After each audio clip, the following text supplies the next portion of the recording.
민원연의 미디어 탈곡기 762화를 시작하겠습니다. 네, 안녕하세요. 저는 민원연에서 정책팀장을 하고 있는 이봉우입니다. 이정일입니다. 예, 오늘은 김원경 처장님이랑 같이 나올 줄 알았는데 오늘도 제가 혼자 나왔습니다. 어제 예고를 그렇게 해놓고 네, 깜빡했는데 오늘은 또 김원경 처장님이 이제 대전에 내려가셨어요. 대전에? 예, 저희 민주언론 시민연합이 전국에 모든 도시는 아니지만 전국에 그 지부라고 해야 되나요? 예, 지부가 있습니다. 물론 독립적인 단체입니다. 오늘 그 전국민원연 대회를 하는 날이라서 또 이번 총선에서 우리 민원연이 전국에서 어떻게 대응을 할지 어떤 모니터를 할지 회의하러 가셨습니다. 오늘 부득이하게 또 제가 혼자 하게 됐는데 오늘은 좀 산뜻해 보이려고 제가 이렇게 분홍색 옷을 입고 왔습니다. 예. 이 핑크 참 소화하기 쉽지 않은데 조금이라도 이 처장님의 부재를 제가 커버해보기 위해서 네. 예. 아무튼 오늘도 한번 시작해보겠습니다. 구독과 좋아요. 제가 어제 방송에서 지나가면서 언뜻 한 말씀이 있어요. 드린 말씀이 있어요. 지금 정부나 메르스 때 박근혜 정부나 이 재난 상황에 있어서 허위 정보에 대해서 대응을 하겠다고 강력 대응하겠다고 밝혔는데 이거 그때 메르스 때도 박근혜 정부가 유언비어 엄단 이런 거 잘못됐다 그랬는데 그럼 문재인 정부도 문제 있는 건 아니냐 이거를 과연 재난 상황에서 여러 가지 추정들이 나오고 의견들이 나오는 거에 대해서 이 정부기관이 심의를 하거나 시정 조치를 하는 게 맞느냐 이 문제로 오늘 한번 다뤄보겠습니다. 네. 이거 굉장히 중요한 문제입니다. 최근에 또 가짜뉴스가 꼭 재난 상황이 아니더라도 민감하고 대응이 필요한 이슈이기 때문에 오늘 그 부분을 짚어보겠습니다.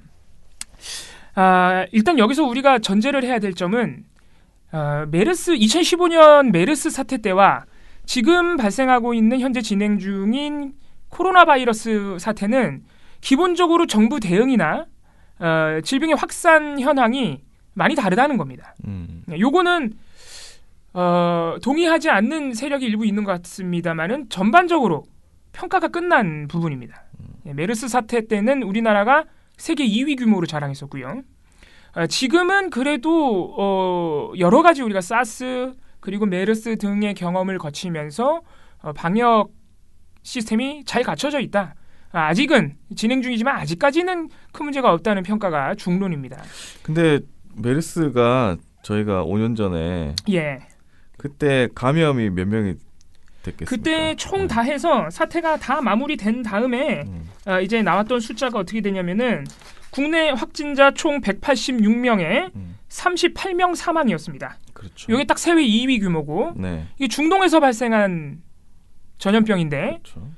굉장히 먼 나라치고는 굉장히 이례적인 상황이었고 그러니까 세계 2위겠죠. 대부분 사망자가 중동에서 발생했기 때문에 그렇죠. 아무튼 그런 상황이고 지금 코로나 바이러스 같은 경우에는 현황이 어떻게 되느냐 2월 3일 9시 기준 확진자 15명 사망자는 아직 없습니다.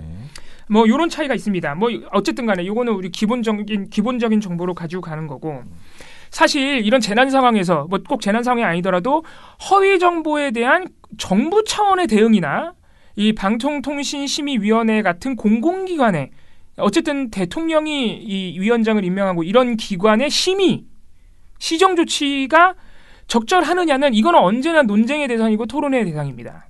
심의 자체의 적절성은 우리가 언제나 얘기를 좀 해봐야 돼요. 언론의 자유, 표현의 자유와 맞닿아 있기 때문에 우리가 완전히 시민 영역으로 넘어와서 하는 심의나 이런 것들은 우리가 괜찮지만 어쨌든 지금 정부 권력이 관계되는 상황에서 심의를 하는 것은 적절치 않다. 이런 거는 항상 우리가 염두에 둬야 되기 때문에 그런데 아까 우리 왜 메르스와 코로나의 이 현황을 굳이 비교를 하느냐? 메르스 사태 당시에 이른바 허위 정보?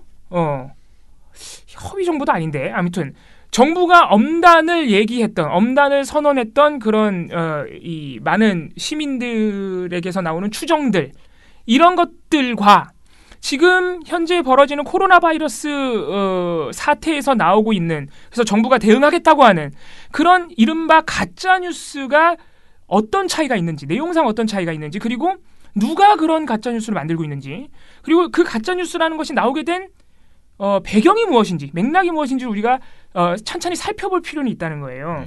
그래서 요점부터 먼저 말씀을 드리자면은 지금 코로나 바이러스와 관련해서 정부가 대응을 얘기했던 이 허위 정보들이 어떤 성격인지 우리 한번 딱 핵심만 짚어보자면 중국에 대해서 우리 정부가 저자세이기 때문이다. 이런 걸로 귀결이 됩니다. 뭐 중국몽에 한국이 함께하고 있다. 심지어는 이런 허위 정보들이 지금 무엇으로 이어집니까? 중국인 혐오로 이어지고 있어요. 그렇죠. 요것들이 발생하는 지점은 어딜까요? 주로 이런 정보들은 물론 인터넷상에서도 많이 나옵니다. 시민분들도 많이 하시지만 주로 언론 보도를 타고 화제가 되는 이 허위 정보들의 진원지는 어디예요? 허위 정보나 중국인 혐오의 진원지는 중국몽의 진원지, 자유한국당 등 정치 세력이에요. 예, 이런 것도 우리 일단 첫 번째로 감안할 필요가 있습니다. 그리고 지금 그 메르스 사태 때는 그러면은 정부가 대응을 하겠다고 했던 그 이른바 유언비어는 어떤 맥락에서 무엇이 나왔느냐? 예를 들어서 이런 거예요. 그때 확진자 발생하고 열흘 만에 3차 감염, 2차 감염은 거의 뭐 바로 다음날 돼버렸고 3차 감염이 열흘 정도에 발생하고 첫 사망자가 그때 바로 나와버렸는데 그 전날까지 전문가들과 시민사회에서 3차 감염이 될 것 같다고 거의 확실시된다고 얘기했는데 그 당일까지 조선일보나 그 정부가 3차 감염 가능성이 없다 그랬어요. 그런 상황에서 정부가 유언비어를 엄단하겠다고 한 겁니다. 그때 나오고 있던 이른바 유언비어라는 게 3차 감염에 대한 우려 그리고 방심위가 제시했던 게 뭔지 아세요? 요런 수준이었다는 겁니다. 요런 우리 물론 굉장히 다양한 정보들이 있었지만 우리가 직접적으로 비교할 수 있는 수준 차이 요 정도가 있다는 거예요. 이 맥락과 어떤 수준의 차이에서. 요거로 오늘 우리가 요점적으로 좀 살펴볼 겁니다. 네, 그러면은 그 얘기를 본격적으로 하기에 앞서서 2015년 메르스 사태와 지금의 신종 코로나 바이러스 사태의 어떤 현황을 직접적으로 좀 비교를 해볼게요. 첫 번째는 일단 신종 코로나 바이러스 같은 경우에 2019년입니다. 12월 31일에 우한에서 원인 불명의 폐렴이 처음으로 발생을 했고 그로부터 한 열흘 정도가 지나서 중국에서 1월 9일 날 첫 사망자가 발생을 했습니다. 그리고 1월 15일에 WHO에서 사람 간의 전염을 배제를 못한다. 그리고 중국에서도 비슷한 발표가 나왔지만 여전히 질병에 대한 정보가 너무 부족하다는 얘기가 나왔어요. 왠지 아세요? 이게 이번에 처음 생긴 거예요. 그렇죠. 그러니까 신종 코로나 바이러스입니다. 그렇죠. 그런가요? 1월 20일 날 한국에서 첫 확진자가 발생했습니다. 한국으로 입국한 중국인이었어요. 요런 첫 확진자 발생까지는 이런 경위가 있는데 메르스 사태는 확연히 다릅니다. 메르스는 애초에 2012년 4월에 처음 발생했어요. 중동에서. 이게 그래서 계속해서 신종 코로나도 마찬가지입니다만 백신도 없고 완벽한 치료제가 없었습니다만은 2015년이 되면요. 다른 나라에서는 메르스 얘기가 잘 안 나왔어요. 시간이 지나가지고 대처법이 이미 있는 거예요. 확실한 백신이나 이런 건 없지만 감염 경로 이런 거에 대해서 이미 대처법이 있는 거죠. 근데 느닷없이 2015년 5월 20일에 3년이나 지나서 국내에서 첫 확진자가 발생을 합니다. 네. 그러면서 단 하루 만에 바로 2차 감염이 이루어져요. 단 하루 만에. 그 다음에 한 열흘 정도가 지나서 첫 사망자가 발생하고 국내에서 3차 감염이 발생을 합니다. 물론 3차 감염이 발생한 거는 신종 코로나 바이러스도 한 열흘 정도 지나가지고 3차 감염이 발생한 거는 맞습니다만 사망자는 발생하지 않았죠.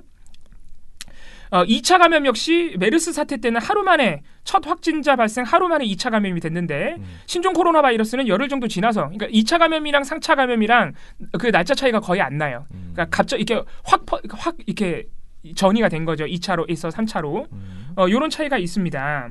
그러면 정부의 대응은 어떤 정도로 차이가 있었느냐? 자, 일단 대통령의 첫 관련 발언 신종 코로나 바이러스 때는 문재인 대통령이 첫 확진자가 발생한 바로 다음 날 첫 발언이 나옵니다. 공항과 항만에서 검역이 잘 이루어지고 있는지 검토해야 된다. 지역사회에서도 대응 체계를 갖춰야 한다라고 지시를 했고요.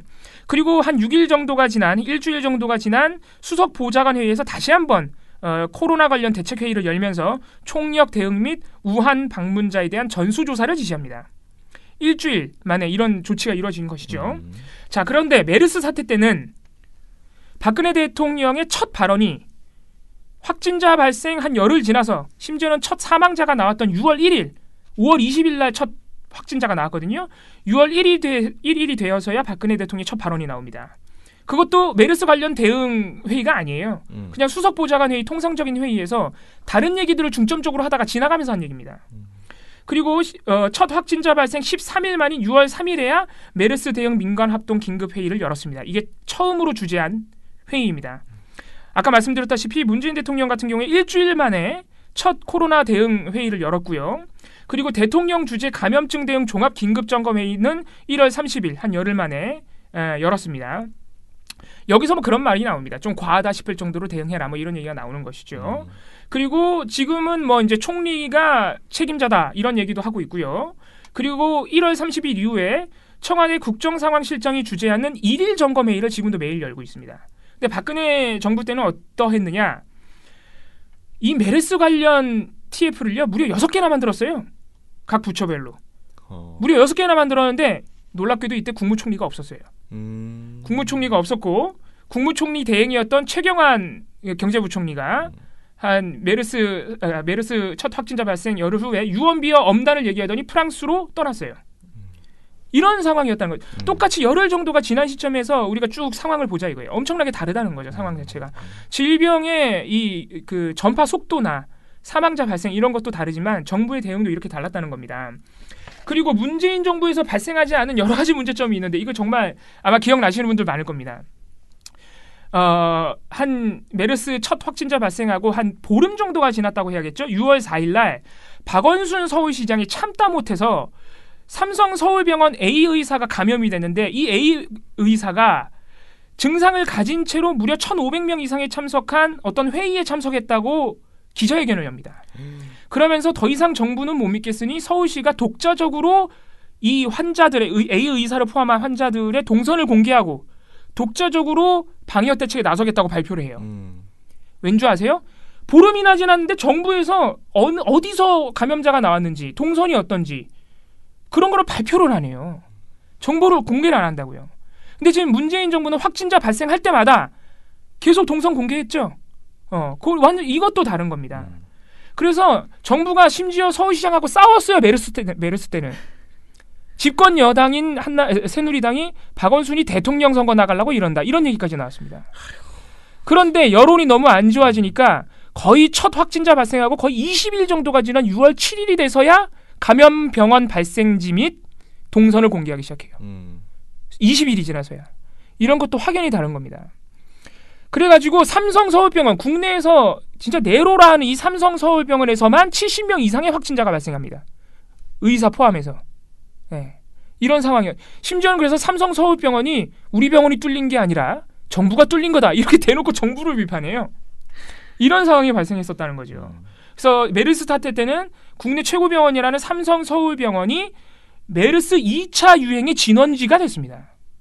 이게 굉장히 놀라운 거예요. 이거는. 기억하시는지 모르겠는데 이때 그런 상황도 있었어요. 그래서 이재용 부회장이 사과를 합니다. 이 사태에 대해서. 머리 숙여 사과를 하는데 SBS가 방송에는 8시 뉴스 방송에는 머리 숙여 사과하는 장면을 내보냈는데 다시 보기에 그걸 지웠어요. 기억하시는지 모르겠어요. 그리고 정부도 삼성서울병원을 비판을 안 해. 삼성서울병원은 정부를 까는데. 그래서 이때 삼성 봐주기 아니냐 이런 의혹도 굉장히 컸습니다. 자, 이거는 지금 문재인 정부에서 이런 얘기 나옵니까?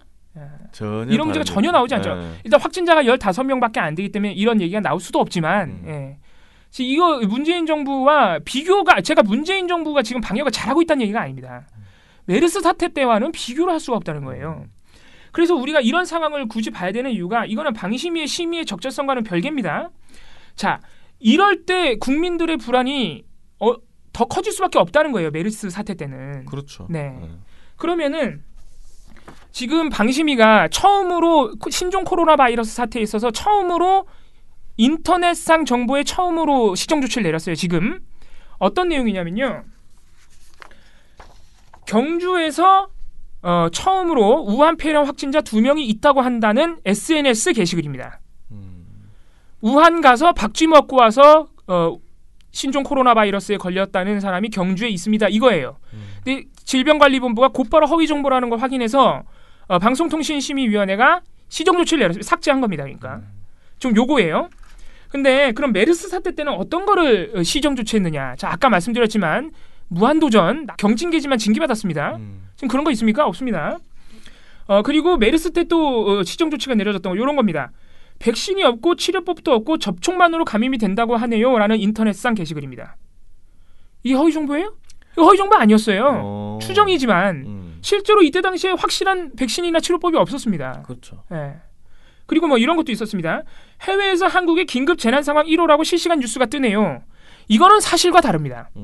그런데 아까 말씀드렸지만 실제로 우리나라는 세계 2위 메르스 사태 국가였어요. 긴급 재난 상황을 정부가 뭐 선포하진 않았지만 사실상 재난 상황이었죠. 예. 그래서 이런 추정까지 방심위가 시정 조치를 했던 겁니다. 모르겠습니다. 어느 두 허위 정보에 우리가 뭐 수준을 비교하자 이런 걸 비교하자는 게 아니라 메르스 사태 때 왜 이런 우려와 이런 시민들의 추정이 나왔는지 그 맥락을 우리가 비교하지 않을 수 없다는 거예요. 예.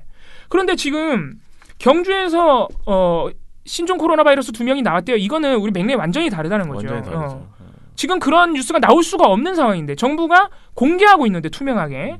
그리고 심지어는 방송통신심의위원회에 자유한국당 추천위원인 이상로 위원이 그 유명한 이상로 위원 우리 민원인 정보를 공개한 그 사람도요.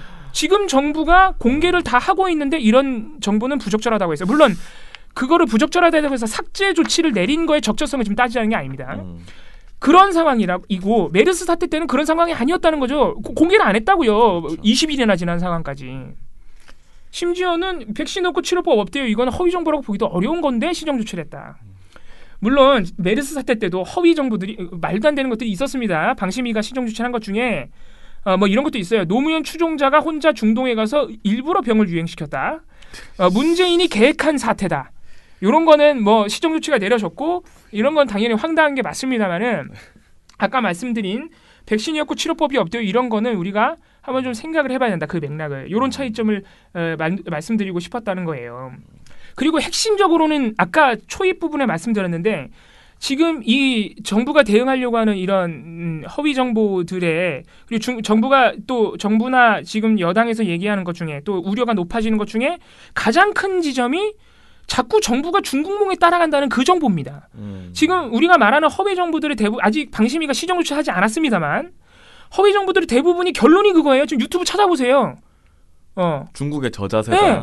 우한 폐렴이라고 부르지 말래. 이거 정부가 중국몽에 따르기 때문이야. 야 지금 정부가 대응을 너무 못해가서 이것도 진짜 허위 정보 많습니다.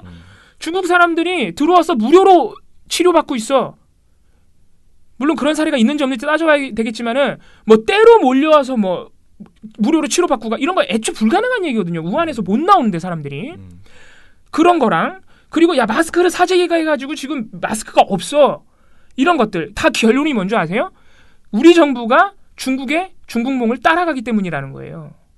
근데 이런 얘기를 주로 어디서 스피커가 큰 데가 어디냐? 자유한국당 아니면은 바른미래당 같은 데예요. 예를 들어서 이준석 바른미래당의 이준석 씨 아시죠? 1월 28일 날 방송통신심의위원회가 허위 정보에 대한 대응을 발표했더니 이때는 시정 조치 하지도 않았어요. 그랬더니 바로 그거를 기사를 트윗에 걸면서 뭐라고 하느냐? 중국몽의 완성은 인터넷 검열과 삭제다. 광우병 선동이나 민주당 의원들이 노래까지 불렀던 사드 전자파 튀김 선동에 비하면 우한 폐렴 관련 선동은 있지도 않을 정도로 나는 인지하지도 못하는데 검열과 삭제 들어가는 것을 보니 중국 사대가 장난이 아니다. 이런 식으로 귀결이 난다고요. 중국 사대 하려면은 저 박근혜 전 대통령 생각이 나는데. 중국 가서 초유의 일이었죠. 네, 예. 사진도 같이 찍고. 네, 사진도 같이 찍고 그때 무슨 행사인지 제가 갑자기 기억이 안 나는데. 되게 큰 행사에 사실 북한 자리인데 국가 행사였어요. 있었던 그런 사건이 있었는데. 네. 아무튼 귀결이 이렇게 된단 말이죠. 이거는 우리가 다 그런 건 아닙니다만 결국에는 이런 허위 정보의 목적이 어디 있다? 이념적이거나 정치적인 목표에 있다는 거예요. 그렇죠. 우리가 이거를 시정 조치를 하자는 얘기를 하는 게 제가 지금 아닙니다. 삭제하자는 게 아니에요. 그 성격을 우리가 파악해야 된다는 거예요. 근데 메르스 사태 때 우리가 허위 정보라고 치자고요. 예를 들어서 뭐 치료법이 없어, 뭐 사람 간 전파가 돼, 뭐 이런 것들 허위 정보라고 쳐도 그게 무슨 이게 뭐 그때 당시에 이 허위 그 허위 정보를 퍼뜨린 시민들이 박근혜 정부가 중동의 저자세야 이렇게 했어요? 야당이 그렇게 했어요? 그때 당시 야당이 그러니까 그때 당시 민주당이 그렇죠, 전혀 아니라고 정치적인 의도가 전혀 없었다고요. 그리고 지금 미국에서는 독감으로 10,000명 이상이 지금 사망했다는데 그 뭐 미국 독감 뭐 미국 사람들 오지 말라 이렇게 합니까? 그렇게 할 수가 없죠. 애초에 그렇게 할 수도 없는 거고. 이거 어떻게 된 거예요 도대체? 중국에만 이래요. 그러니까 웃기다는 거예요. 예. 그리고 그리고 뭐 아까 제가 말씀드렸지만 물론 메르스 사태 때도 문재인이 만든 사태다 이런 거 있었어요. 그래서 삭제했어요. 근데 그거는 분명히 정치적인 의도가 있는 아주 나쁜 허위 정보죠. 심의의 적절성을 떠나서. 그런데 그 가짜 메르스 사태 때 그 정치적 의도를 만든 가짜 뉴스의 주체와 지금 중국몽을 얘기하는 주체가 똑같아요. 똑같잖아요. 결국 심각한 정도의 정치적 의도를 가진 가짜 뉴스를 만드는 주체는 그때나 지금이나 똑같아요. 근데 시민들의 의심이 나오는 그 불안감의 배경은 완전히 상황이 다르다는 거죠. 그리고 시민들이 만드는 그런 불안감의 정도가 다르다 보니까 지금 시민사회에서 나오는 우리가 우려가 큰 허위 정보들은 결론이 중국인 혐오로 간다. 이건 우리가 심의의 적절성을 떠나서 시민사회가 강력하게 대응해야 된다는 거는 당연히 필요한 거예요. 중국인 혐오나 중국몽으로 가는 건. 네. 심의의 적절성을 떠나서. 네. 메르스 때는 우리가 중동 혐오를 아무도 안 했어요. 그러니까 지금 완전히 결이 다른다는 것을 우리가 인지를 하고 네. 국가기관이 심의를 하자는 얘기를 하는 게 계속 아닙니다. 이거 강조해야 돼요. 그게 아니라 시민사회 입장에서 우리 공론장 안에서는 중국인 혐오나 중국몽으로 가는 말도 안 되는 소리들에 대해서 강력하게 성토할 필요성은 분명히 있다는 겁니다. 근데 메르스 사태 때 나왔던 국민들의 그런 우려는 그런 정도의 사안이 아니었다는 걸 우리가 알아야 되는 거예요. 그거는 우리가 인지를 하고 있어야 된다. 네. 그래서 마지막으로 그래서 심의를 하라는 거야 말라는 거야 이런 질문이 올 수 있잖아요. 그거는 제가 답을 내릴 수는 없습니다. 왜냐하면 우리 민원연에서도 제가 개인적으로 막 제 의견이 맞다고 할 수가 없기 때문에. 그런데 우리가 심의가 논란이 나는 점을 인정을 해야 돼요. 왜냐하면은 지금 신종 코로나 바이러스 사태에서 지금 막 방통심의위가 삭제 조치를 한 그 경주에서 확진자 나왔다는 뉴스. 네. 그 법적 근거가 뭐냐면요. 정보통신심의규정 제8조 선량한 풍속 및 기타 사회질서 위반이에요. 이름만 들어도 좀 이상하지 않으세요? 선량한 풍속? 네. 아니 재난 상황에서 이렇게 시민사회나 또는 아무튼 재난 상황에서 나오는 좀 사실과 다른 정보를 선량한 풍속에 어긋나서 우리가 제재해야 돼? 제목만 봐도 이상하잖아요. 이 조항에요. 이제 삭제할 수 있는 방통심의가 삭제할 수 있는 이 잘못된 정보들의 목록이 쭉 있는데 뭐 이런 거예요. 남녀의 성기, 학문, 특정 성적 부위 또는 성적 행위 노출, 구강, 학문, 실체 일부 또는 도구로 이용한 유사 성교행위, 이거 읽기도 좀 민망하네. 폭력성, 잔혹성, 혐오성 등 뭐 이런 거. 그러니까 이런 거니까 일단은 재난 상황하고 전부 다 관련이 없어요. 딱 전부 다 관련이 없는데 그 와중에 딱 하나 관련이 있는 게 있습니다. 뭐냐면은 그 밖에 사회적 혼란을 현저히 야기할 우려가 있는 내용. 요거 외에는 재난 상황 관련 정보에 적용할 수 있는 조항이 아니에요. 근데 그나마 이것도 굉장히 너무 포괄적이야. 사회적 혼란을 현저히 야기한다? 이것 때문에 우리 시민사회에서 이 조항으로 삭제 조치하는 걸 반대하고 있는 겁니다. 민원연도 반대합니다. 이거는. 그러니까 이번에도 신종 코로나 관련 허위 정보라면서 이걸 적용해서 삭제했단 말이에요. 이건 민원연도 반대예요. 왜냐하면 이 조항은요. 사회적 혼란을 야기한다? 너무 광범위해. 이거 정부가 악용하자고 마음먹으면요. 다 삭제할 수 있어요. 예. 그러네. 예. 예를 들어서 박근혜 탄핵 사태 때 야, 박근혜 대통령이 이거 지금 뉴스 나오는 거 보니까 야, 이거 최순실이 다 썼네, 연설문. 이거 방심위가 야, 이거 사회적 혼란을 야기하면서 삭제할 수 있다고요. 그럴 가능성이 있는 굉장히 높은 위험성이 있는 조항이라는 거죠. 대부분의 시민단체 이거 반대합니다. 민원연도 반대합니다. 이 조항은 최소한 개정이 필요하고 아니면 대대적인 혁신이 필요합니다. 삭제해버려서 아예 다른 관계법에서 우리가 불법 정보를 확실하게 가자. 혐오 정보 이런 거. 5.18 광주 민주화운동 희생자들에 대한 혐오 정보 이런 걸로 확실히 가자. 이런 얘기 그래서 나오는 거거든요. 그래서 이 조항으로 심의라는 거는 민원연도 반대한다 이겁니다. 이것 때문에 심의의 적절성에 대한 문제가 계속 나오는 거예요. 어쩔 수가 없어요. 그래서 민원연도 이 부분에 있어서는 확실하게 개선이 필요하다는 얘기를 하고 싶습니다. 그리고 마지막으로 또 하나 얘기 드릴 게 지금 방심위가 어느 정도로 이 신종 코로나 바이러스 사태에 심의 조치를 할지 모르겠어요. 그런데 우리가 박근혜 정부와 지금의 방심위를 비교하는 거는 약간 무리가 있습니다. 약간이 아니고 많이 무리가 있습니다. 자, 아까 제가 무한도전 낙타 풍자방송 징계받았다고 말씀드렸죠. 지금 그런 거 없어요. 안 해요. 그렇죠. 네. 왜 안 하는지 왜 안 하는지 우리가 말씀을 드리자면은 하도 정치심의 논란이 있으니까요. 지금 문재인 정부 들어서 활동하고 있는 우리 4기 방심위는요. 정치적인 이슈를 다루면 그냥 심의를 안 해요. 네. 우리 민원연이 꾸준히 말씀드리지만 그거는 해결책이 아닙니다. 심의를 똑바로 하든가. 왜냐하면 정치권에서도 혐오 발언 나오거든요. 그렇죠. 정치 이슈 다루면서 혐오 주장 나온다고요. 심의를 똑바로 하든가 아니면 심의 조항을 개정해가지고 공론장에서 이 문제를 우리가 좀 해결할게요. 아니면 이제 방심위원들 그럼 정당에서 꽂지 마세요. 이런 논의를 시작을 하든가. 그것도 아니고 이거 정치 이슈니까 안 해. 이렇게 돼버리고 있단 말이에요. 이거는 책임 회피의 여지가 있다는 거죠. 그렇죠. 그런 점이 다르다 보니까 우리가 막바로 비교하기가 힘든데 문재인 침해설 유튜브에 대해서 지금 방심위가 삭제를 안 했어요. 삭제를 안 했다고요. 그런데 박근혜 정부 때 보세요. 이명박 정부 때 보세요. 광우병 의혹을 보도한 PD수첩 난리 났죠. 방심위가 관계자 징계 때리고 시청자 사과하라 그러고 그리고 심지어 검찰 수사했어요. 맞아요. 근데 이거 어떻게 했습니까? 대법 가서 무죄 났어요. 그러니까 지금의 방통심의는 어쨌든 문재인 침해서 이런 것까지는 논란이 있든 없든 정치적인 이슈니까 안 한다 이겁니다. 심의를. 그런데 박근혜 정부 때는 PD수첩이 광우병에 대해서 탐사 보도만 해도 관계자 징계를 때려버렸다고요. 그러니까 지금의 방심위와 박근혜 정부 때 방심위를 이런 신종 코로나 사태 삭제 조치 하나 했다고 해서 야 그때나 지금이나 정부가 똑같아. 이렇게 우리가 하면서 나가기 힘들다는 거다. 그렇죠. 예. 배경적인 차이가 있고 너무 많은 방심위 자체의 차이도 있어요. 예. 그러니까 이런 점들을 우리가 그렇다고 해서 방심위가 문제가 없다는 얘기는 아닙니다. 그래서 방심위는 우리가 이 심의기구의 성격, 대통령이 임명하고 이렇게 국가기관처럼 나가는 게 맞나? 지금 민간기구로 돼 있습니다만. 그래서 우리가 앞으로 이런 허위 정보에 대한 또는 오보나 악의적인 보도, 이 기성매체에 나오는 보도에 대한 심의를 어떻게 할 것이냐. 이 문제는 민원연도 앞으로 개선해야 된다. 개선 논의를 해 나가겠지만 지금의 방심위에 있어서 우리가 신종 코로나 바이러스 사태에 있어서 어떻게 하느냐. 이 문제는 조금 지켜볼 필요가 있다. 박근혜 정부와 무작정 비교하기는 힘들다. 이 얘기를 오늘 드리고 싶었던 겁니다.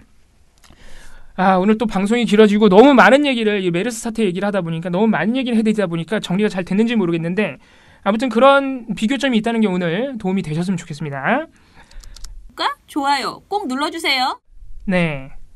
유튜브 댓글 읽겠습니다. 제가 어제 혼자 방송했더니 역시나 댓글이 사라지고 조회수가 137밖에 안 됩니다. 역시 우리 김홍영 처장이 나오셔야 내일은 같이 내일 나오실 수 이제 있나요? 확언을 못 드리겠는데 되도록이면 같이 나올 수 있도록 하겠습니다. 유튜브 댓글 읽어드릴게요. YOTV님 댓글 달기도 못하는 제가 인터넷 검색해서 댓글을 달았습니다. 유튜브는 잘 안 보는데 팟캐스트로 듣고 댓글 달고 조회수 늘리러 왔습니다. 바쁩니다. 아유 너무너무 감사합니다. 네. 유튜브를 심지어 잘 안 보신다는데 그러게요. 감사합니다. 네. 다리공정님 마사회가 공공기관이라는 것도 처음으로 알았습니다. 너무 심각하네요. 예. 저희도 사실 반성 많이 합니다. 저희는 언론 보도 보다 보니까 저희도 이런 문중원 기수 문제에 대해서 관심을 갖게 되고 알게 되는 것이지 네. 저희도 그래서 반성 많이 합니다. 네. 최철우님 이 정도로 보도가 없었군요. 노동 문제에 계속 관심을 가지며 잊지 않도록 해야겠습니다. 현 정부가 이렇게 무관심한 채로 끝나지 않기를 간절히 바랍니다. 다시금 떠올릴 수 있게 해주셔서 감사합니다. 네. 이정일 PD님 인트로 퀄리티가 90입니다. 저도 발견했습니다. 어제 방송에서 또 인트로가 또 달라졌죠. 네, 뭐 하나씩 달라지니까 네. 좀 보러 와주세요. 네. 여러분들의 조회수와 구독과 좋아요 이렇게 많이 해주셔야 발전이 됩니다. 네, 제가 발전하는 모습도 네. 봐주시고. 네. It's all right님 오늘도 보기 전에 좋아요. 언제나 좋을 거니까. 마사회 진짜 안타깝네요. 예. 우리 문중원 기수 문제, 우리 부산경마공원 마사회 문제 꾸준히 관심 가져주시길 부탁드립니다. 네. 지금은 나름 열심히 하는 언론사들 그래도 있습니다. 미디어오늘, 경향신문 등등. 예. 팟빵 댓글로 넘어갈게요. 팟캔몰에서 합하면은 51,000원을 후원해 주셨습니다. 아유 감사합니다. 팟캔몰에서 우리 종종 이렇게 후원을 해주시죠. 아마 팟캔몰에서 뭘 사시면서 저희 맞아요. 단체를 지정하시는 분도 있는 것 같은데 그렇게 해서 자동으로 기부되게 아마 해놓으시는 걸로 제가 알고 있는데 팟캔몰에서 네, 그래도 이렇게 해주시니까 저희 큰 힘이 됩니다. 네, 너무너무 감사합니다. 감사합니다. 브레이브 1985님, 네, 이 방송 때마다 혈압이 올라요. 네, 없는 고혈압이 생길 수준. 맞습니다. 예. 이겨내셔야 됩니다. 그런 걸 이겨내면서 우리가 꾸준히 이 감시와 견제의 태도를 가져야 또 세상이 더 좋아지지 않겠습니까? 그런 일을 하라고 민원은 있는 거니까요. 아니 근데 사실 저희도 힘들어요. 맨날 이런 거 보고 있다고 생각해 보세요. 맨날 화가 나 있습니다. 저희는. 그러니까 좀 같이 보자 이거죠. 나만 화낼 수 없다. 그러니까 이런 거 들어주시는 우리 청취자 여러분들도 사실 대단한 거죠, 사실. 네, 대단하십니다. 예. 미련곰탱이 어제도 잘 들었습니다. 그저께 레츠런파크라고 부산 경마공원을 지나간 적이 있었네요. 주차 입구 쪽에 플래카드 걸고 호소하는 걸 보니 왜 호소하는지 실감이 나더군요. 그런데도 언론은 아직도 보도를 하지 않고 축소를 하는 건가요? 부산권이라고 관심 받긴지요? 하면서 기자들이 싫어하는 이야기를 쭉 해주셨습니다. 네, 우리 지금 댓글 달아주신 분이 부산에 사셔가지고 아마 그랬더니 갑자기 궁금해지네요. 부산 언론들은 문중원 기수를 좀 보도를 했는지 갑자기 좀 궁금해지는데. 별로 없었던 것 같아요. 그런가요? 제가 찾아봤을 때는. 예. 김한상입니다님, TV조선 뉴스 보다 혈압 터지는 줄 알았네요. 여기도 혈압이 다른 식으로. 저희가 어제 문중원 기수님 얘기를 해서 더 그럴 것 같아요. 예. 그 신종 코로나는 현 정부의 잘못이며 대처도 제대로 못하고 뭐 아주 정권 욕하는데 신이 났다. 네. 이렇게 말씀하셨습니다. 노란색 메모지님, 조선일보가 종북인가? 탈북민 천막을 치웠다고 기사까지 쓰다니. 아님 북한보다 민노총이 더 싫은 건가? 참 조선일보는 종잡을 수가 없네요. 아, 개인적인 그러니까 그 탈북민 천막을 치우지 말았어야 한다는 게 조선일보의 의중이겠죠. 예, 치우려면 둘 다 치우든가. 그 문중원 기수 천막이랑 뭐 이런 얘기일 겁니다. 유튜브 영상 조회수가 적은 건 저처럼 팟캐를 주로 듣는 사람들이 많은 게 아닐까요? 팟캐 들으면서 탈곡기 에피소드 올라오면 연달아 듣는 방식으로 그러면 굳이 같은 내용의 영상을 찾아가서 볼 이유가 없을 것 같은데 노무현 재단의 알릴레오는 구독자가 100만이 넘어도 영상 조회수가 낮은 것처럼요. 아, 이거 맞는 말씀이에요. 네. 구독한다고 또 다 보시지 예. 않으니까 또 여러 방법으로 보실 수 예. 있으니까 들을 수 있고. 예. 네. 아무튼 뭐 구독해 주시는 것만 해도 네. 힘이 됩니다. 저희는 이제 팟캐스트 듣는 분들께 뭐 시간이 되시면 유튜브 가서 또 그 구독 좋아요 눌러주시면 좋지만 그렇게 안 하셔도 사실 저희는 생각보다 우리가 음성만 올릴 때 유튜브에서 듣는 분들이 생각보다 많아가지고 엄청 많으셨어요. 네, 그래가지고 저희가 유튜브를 시작한 겁니다. 네. 그 점 알아주시고. 네. 예. 예. 아, 이거 전반적으로 제가 혼자 하는 날은 댓글이 너무 적네요. 예. 제 마음은 이해하는데 김영규 시장님이 안 나오는 그 안타까움은 제가 이해하는데 조금 서운하려 그러네. 예. 농담입니다. 자, 오늘 방송이 좀 길어졌습니다. 마지막으로 말씀드리면 제 의견이 정답은 아닐 겁니다. 어쨌든 저는 최대한 현실의 차이, 실제로 존재하는 현실의 차이를 말씀드리려고 노력을 했습니다. 오늘 방송은 여기까지 하고요. 내일은 반드시 김영규 시장님과 함께 돌아오겠습니다. 여기까지 하겠습니다. 민원연의 미디어 탈곡기는 내일도 열심히 털어드리겠습니다. 탈탈탈 안녕.